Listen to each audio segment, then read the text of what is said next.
Very similar head shapes to the giraffe, and weren't discovered by the Western world till 1901 because of how shy they are. All the time before that, Westerners legitimately thought the okapi was a mythological creature the local Africans had just made up. So you can imagine how surprised they were when they discovered the okapi for themselves. I like to look around the watering holes when I can because they tend to be social gathering points. We'll see if anybody's hanging around here. Hey. Alguien iba al ganado.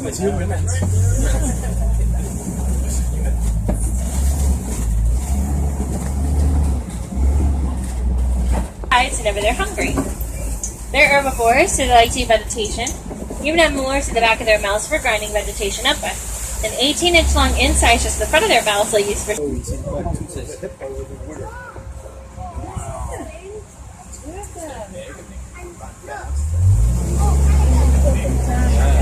Birds on the island in the center are pink-backed pelicans. They get their name from a pink coloration they'll get in their back during mating season. Both the male and the female pelicans help to incubate their eggs, and those eggs can remain incubated for roughly 30 days. They're known to be very sociable birds, so we can expect their flock to grow well into the hundreds.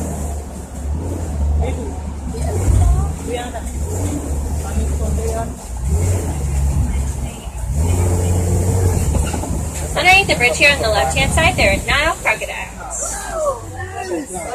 Nile crocodiles have a bite force that is strong enough to break bones. They've been known to take down animals that are 10 times their own size. They'll get to 20 feet long and run at 10 miles an hour while on land. Their females are very protective of their babies. They even help their babies hatch from their eggs by softly rolling the eggs around in their mouths. Once a baby crocodile is hatched from its egg, its mother will carry it around in her mouth until it's large enough to defend itself, leafless for 9 months out of the year. They store massive amounts of water in their trunks, and have been growing out here in Harambe for roughly 3,000 years. So we can expect to see a lot more of them as we make our way through the Serengeti grasslands.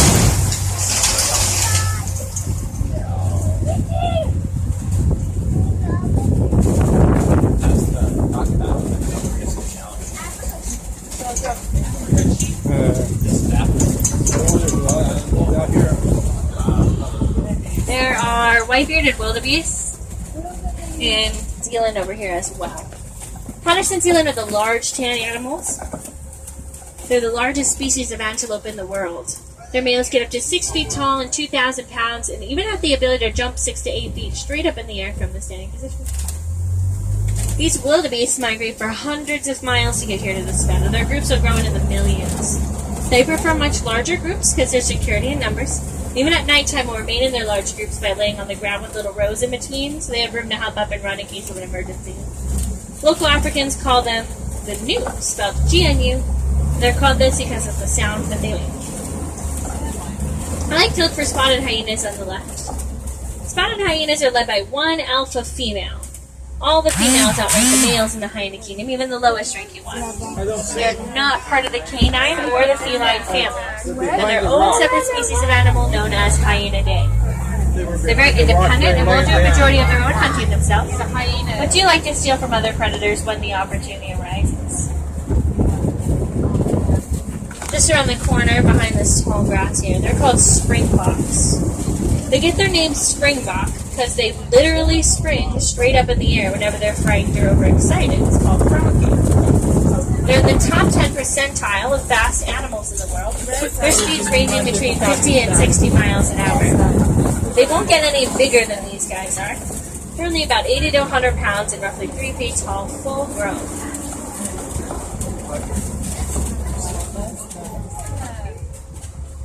Are they cute? I love the springboks.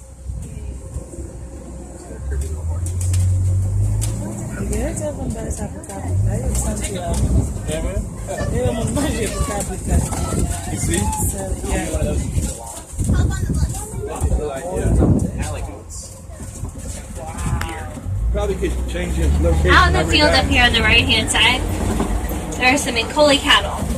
They're also known as the Watusi cattle because they were domesticated by the Watusi tribe. And the only domesticated animal that lives out on the reserve.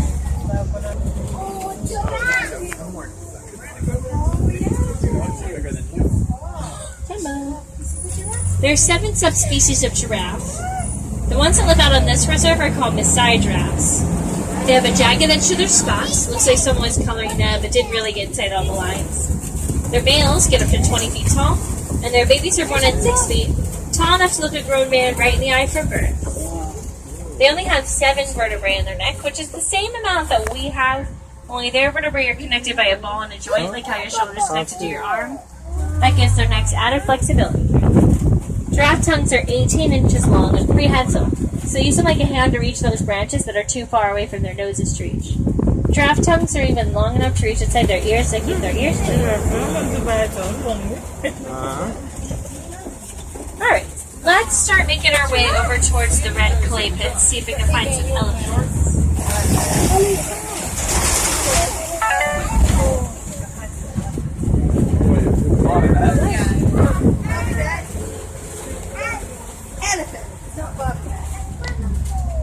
Oh, that's nice.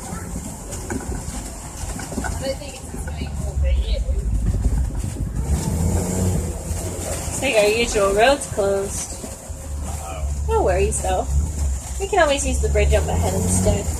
It looks like it's still in service.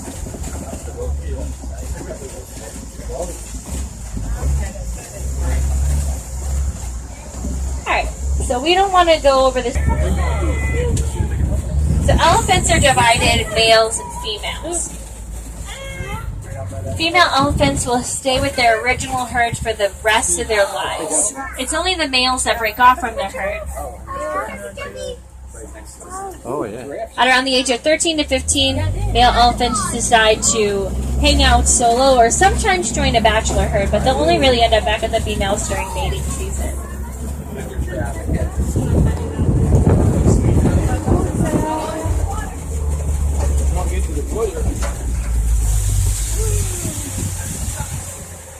Looks like she's having a snack.